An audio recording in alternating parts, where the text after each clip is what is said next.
Bugun kurslarda o'rgatilmaydigan lekin hayotda super foydali bo'lgan 3 ta formula va funksiyani ko'rib chiqamiz. Assalomu alaykum do'stlar, Excel akademiyasiga xush kelibsizlar. Agar men 10 yillik tajribamni ikkiga bo'lsak, shu formulalarni bilgan davrim va bilmagan davrimga ajratish mumkin. Aynan shu formulalarni bilgan davrimga men ko'zim ochilgan davr deb nom berib, unga metrika olsam ham bo'ladi. Demak, biz boshlaymiz, kofelarni tayyorlaymiz. Biz aytgancha uxlashdan 8 soat oldin kofe ichmang. Bu uyqu gormoni bo'lgan melatonin ishlab chiqarilishini buzadi. Ertaga kun bo'yi mushugunga o'xshab uyqusirab yurishingiz mumkin. Demak, biz boshladik. Birinchi funksiyamiz условное formatirование. Bu funksiya Excel'da bizadigan ma'lumotga qarab rang yoki format o'zgarishini avtomatik tarzda belgilab beradigan funksiya. Bu keng mavzu, bu haqida alohida video tayyorlayman. Videoga like bosib obuna bo'lib qo'ysangiz, keyingi darslarimiz ham sizga ko'rsatiladi. Biz hozir o'rtachadan baland savdo qilgan do'konlarni va o'rtachadan past savdo qilgan do'konlarni funksiya orqali aniqlab olamiz. Funksiyani bir qismini ishlatib amaliyotda ko'rib chiqamiz. Biz formatlashimiz kerak bo'lgan qismni belgilab olamiz. E'tibor bering, agar sizda umumiy summa ham bo'lsa, uni belgilamang, chunki funksiya uni ham alohida qiymat sifatida qabul qilib, sizga noto'g'ri ma'lumot taqdim etishi mumkin. Demak, kerakli ma'lumotlarni belgilab olganimizdan keyin yuqoridagi условное formatirованиeni bosamiz va ikkinchi qator turgan правила отбора первых и последних значенияni bosamiz. Va bu yerdan Выше среднево'ni tanlaymiz va bizga o'rtacha yuqori savdo qilgan do'konlar qanday rangda ajratib ko'rsatish kerakligini belgilashimiz kerak bo'ladi. Biz bu yerdan зеленый заливкасы, темный зеленый tekstimni tanlaymiz. Chunki o'rtachadan baland savdo qilgan do'konlarga yashil rang ko'proq mos tushadi. Tanlab OK'ni bosamiz. Va shu ishni takrorlaymiz. Bu safar o'rtachadan past do'konlarni ajratib olamiz. O'rtachadan past do'konlar uchun светло-красная заливкасы, темный красным tekstimni tanlaymiz. Va yana OK'ga bosamiz. Bizning formatimiz tayyor. Endi bularni tartiblab olamiz. Buning uchun filtrga kiramiz. Sortirovka по цвету tanlaymiz. Bizda sortirovka по цвету teksti yoki sortirovka по цвету yacheyka variantlari berildi. Biz yacheykani tanlaymiz. Bizning holatimizda ikkalasi ham bir xil natija chiqadi, chunki yozuvimiz ham, katagimiz ham yashil rangda. Belgilaganimizdan so'ng bizda tartiblangan jadval shakllandi. Mana. Agar sizga aynan bir turi qolish kerak bo'lsa, unda filtrlash orqali xuddi shu amaliyotni bajarishimiz mumkin. Buning uchun filtr по цвету tanlaymiz va kerakli rangni belgilaymiz. Bizda ikkinchi funksiya bu makros funksiyasi. Makros bu qanaqa funksiya? Makros siz Excel'da unga ko'rsatib bergan har bir harakatingizni eslab qoladi va keyin safar bitta knopka bilan shu harakatlarni qil desangiz, o'shunda qo'li ko'ksida "Xo'p bo'ladi xo'jayin" deydi va 1 sekundda hammasini bajaradi. Bu juda ham foydali, ayniqsa har kuni bir xil ishni takrorlaydiganlar uchun juda katta vaqtni tejaydi desak ham bo'ladi. Hozir buni amaliyotda ko'rib chiqamiz. Makros funksiyasi orqali ishlashni avtomatlashtirish qanaqa bo'ladi? Bu haqida kanalimizda alohida darslik bor. Hozir esa qisqacha tushuntirib amaliyot ko'rsatib beraman. Buning uchun razработчик bo'limiga kiramiz. Agar sizda razработчик bo'lmasa, fayl bo'limiga o'ting va u yerda parametrini bosing. Настроить lentу bo'limiga kirib, razработчикka yoqib qo'yamiz. Uning uchun птичка qo'yib qo'yishimiz kerak va OK bosamiz. Bizda razработчик qo'shilgandan so'ng unga kiramiz va Zaps makrosi turibdi. Shuni bosamiz va bizda chiqqan oynada makrosimiz ma'lumotlarini to'ldirishimiz kerak. Imya makrosimizga nom beramiz. Biz ham makros funksiyasi deb nom beramiz. Makrosingiz nima haqida bo'lsa, shunga mos nom yozinglar. Aslida bunday so'zlar orasida joy tashlab yozish mumkin emas. Oxirida xatolik berganda bu yozuvni to'g'rilab qo'yamiz. To'g'ri yozsangiz xatolik bermaydi. Описаниyaga shu avtomatlashtirmoqchi bo'lgan ishimiz haqida qisqacha yozib qo'yishimiz kerak. Agar makroslar ko'payib ketsa, bu sizga kerakli makrosni ajratib olishga yordam beradi. Biz bu yerga kunlik ishim bo'yash deb yozib qo'yamiz. Tak, сохранить b degan joyiga личный kniga makrosini belgilashimiz kerak. Bu makros qayerda saqlanib qolishi haqida ma'lumot va Sochetение klavishga biz issiq klaviatura belgilashimiz kerak. Ya'ni klaviaturamizda shu tugmalarni bosganimizda siz belgilab bergan ishlarni makros o'zi bajarishi uchun biz unga kerakli tugmalarni ko'rsatishimiz kerak. Men maslahat bergan bo'lardim, bu yerda shiftni bosib harflarni belgilashingizni. Aks holda masalan siz Ctrl C deb belgilasangiz makros va nusxalash funksiyalari bir-biriga xalaqit berib makrosiz ishlamasligiga olib kelishi mumkin. Biz shiftni bosamiz va D tugmasini bosamiz. Bizda Ctrl Shift D tezkor tugmasi paydo bo'ldi. OK bosamiz.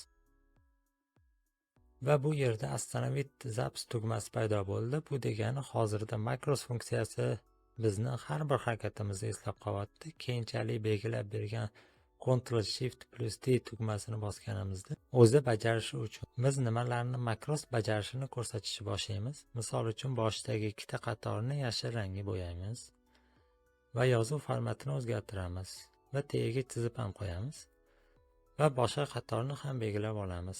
Bu misol tariqasida ko'rsatilyapti. Sizning harakatlaringiz ranglar bilan bog'liq bo'lmasligi mumkin. Makros esa xohlagan harakatingizni eslab qoladi. Biz ikkinchi belgilangan qatorni sariq rangga bo'yaymiz va qalin tekstimizni o'chirib qo'yamiz. Va yana boshqa qatorni belgilaymiz va bunisini kulrang rang qilib qo'yamiz. Va bunda yozuvni faqat tagiga chizamiz va qalin tekstni o'chirib qo'yamiz. Hozirda faqat shu harakatlarni bajardik. Bu harakatlarni xohlagancha davom ettirish mumkin. Makros hammasini eslab qoladi. Va yana razработчикni bosamiz va bu yerdan Остановить записьni bosamiz. Makrosimiz tayyor bo'ldi. Makros tugmasini bosib, biz makrosimizni ko'rishimiz mumkin. Bu yerdan makros funksiyasi degan makrosimiz saqlanganini ko'rishingiz mumkin. Makrosimiz ishlatib ko'rish uchun biz qilgan hamma harakatlarni o'chirib tashlab sinab ko'ramiz. Makrosimizni sinab ko'rish uchun Ctrl Shift D tugmasini bosamiz va ko'rib turganingizdek bir soniyada makrosimiz ko'rsatgan hamma harakatlarimizni takrorlab bizga faylimizni tayyorlab berdi. Demak, bizda 3-formulamiz bu VPR formulasi. VPR bu qanday formula? Bu solishtirishda va kerakli ma'lumotlarni nusxalab olishda aniq va tez ishlaydigan formula. Aynan shu formulani bilish orqali siz Excelga sarflaydigan umringizni yarmini tejab qolishingiz mumkin. Super foydali, buni albatta sinab ko'rish kerak. Amaliyotda ko'ramiz buni ham. VPR formulasini ishlatishni ko'rib chiqamiz. Bizning faylimizda do'kon nomlari va mart oyi sotuvi bor. Va mart oyi sotuvi boshqa faylda joylashgan. Aprel oyi sotuvida do'konlar ketma-ketligi aralashgan holatda. Odatda shunday holat bo'ladi. Shuning uchun biz shunchaki Copyright stavit qilib qo'ysak, do'konlar nomi va savdo hajmi to'g'ri tushmaydi. Bizning vazifamiz VPR formulasi orqali bizga kerakli do'konlarni aprel oyidagi sotuvini do'konlari bilan solishtirgan holatda mart oyidagi xuddi o'sha do'konlarga o'tkazish. Yana bitta narsaga e'tibor berishingizni so'rayman. Bu yerda do'kon nomlari va savdo hajmi tasodifiy yozib chiqilgan. Men ishlayotgan kompaniyaning real ma'lumotlarini ko'rsatish mumkin emas. Ma'lumotlar tasodifiy bo'lgani uchun mart oyi va aprel oyi sotuvi keskin farq qilishi mumkin. Lekin odatda real ma'lumotlarda katta farq kuzatilmaydi. VPR formulasi ishlash uchun ikkita faylingiz Excel tomonidan ochiq turgan bo'lishi kerak. Aslida fayldagi ma'lumotlar boshqa listda bo'lsa ham yoki shu listni o'zida boshqa ustunlarda bo'lsa ham ishlaydi. Hozirda eng noodatiy bo'lgan va qiyinroq tuyulishi mumkin bo'lganini ko'rsatib beraman. Mohiyatni tushunib olganingizdan keyin xohlaganingizcha ishlatishingiz mumkin. Formulamizni ishlatish uchun birinchi do'kon nomini oldidagi ikkinchi faylimizdagi ko'chirilishi kerak bo'lgan ma'lumotni joylashtiradigan qatorimizga teng yozamiz.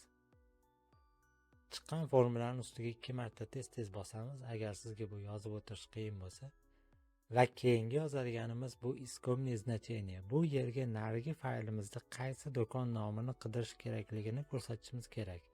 Bizda bu holatda do'kon 3625 ni belgilaymiz va virgul qo'yamiz va qaysi tablitsadan qidirish kerakligini ko'rsatishimiz kerak. Biz narigi faylga o'tamiz. Birinchi do'konimizni belgilab olamiz. Ctrl Shift plus o'ng taraf strelkasini bosamiz va pastki strelkani bosamiz. Va bizda 4 mingdan ortiq do'konlar belgilandi. Yuqoriga qarasangiz bizning formulamiz ham shu yerda va formulamiz oxiriga virgul qo'yamiz. Endi nechinchi ustundagi javoblarni bizga topib berish kerakligini ko'rsatamiz. Bu yerda do'kon nomlari birinchi ustun, sotuv qiymati ikkinchi ustunda joylashgan. Bizga sotuv qiymati kerak, shuning uchun 2 ni belgilaymiz va yana virgulni bosamiz. Biz endi loj yoki istinani belgilashimiz kerak. Istina bu eng yaqin bo'lgan do'kon nomini belgilaydi. Loj esa aynan do'kon nomi bir xil bo'lsa ma'lumotlarni ko'chiradi. Bizning holatda loj belgilanadi, chunki aynan do'kon nomlari bir xil bo'lsa savdo hajmini ko'chirishimiz kerak. Lojni tanlab turib enter bosamiz va birinchi 3625-do'konimizdan aprel oyi sotuv qiymati ko'chirildi. Endi boshqa do'konlarni ham qiymatini ko'chirish uchun katakni burchagiga 2 marta tez-tez bosib yuboramiz yoki katakni pastgacha tortib yuboramiz. Men burchagini 2 marta bosdim, chunki 4000 dan oshiq do'konni nomlarigacha formalarni cho'zib o'tirish ko'proq vaqt oladi va bizda hammasi tayyor. Yuqoridagi formulaga e'tibor bering. Aynan tablitsamizda shunday dollar belgisi ostida bloklangan holatda turishi kerak. Aks holda belgilangan tablitsa pastga surilib ketib, ma'lumotlaringizni topa olmasligi mumkin. Excel'ning eski versiyalarida tablitsani belgilaganingizda dollar belgisisiz belgilab berishi mumkin sizga. Bugungi o'rgatilgan 3 ta formula va funksiyani meni hayotimni yaxshi tomonga o'zgartirishga yordam etgan. Albatta sinab ko'ring, kanalga obuna bo'ling va qo'llab-quvvatlash uchun like bosishni unutmang. Sog' bo'ling, omon bo'ling, o'zingizni rivojlantiring.